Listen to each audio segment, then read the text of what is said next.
So we're looking at the Unit 6 example question set. This is question 15. You'll note it asks something similar to question 7. I'm going to give you a horizontal asymptote, a vertical asymptote, some other information, and we're supposed to write an equation from that. So let me just read it. A rational function has a horizontal asymptote at y equals -2, and a vertical asymptote at x equals -4, and a vertical stretch of 8. We're going to write the equation.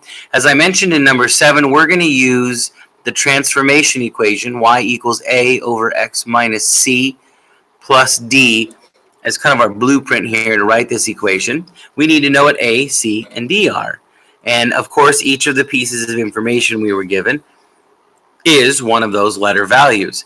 The horizontal asymptote, that's the d value. So when it says y equals -2, we know that -2 is going to be d. So I'll put that here. And the vertical asymptote is the c value. So c will be -4. And lastly, it says that we have a vertical stretch of 8. That is an a value, so I will put that in there. Now all I have to do is substitute these 3 values in for these 3 letters.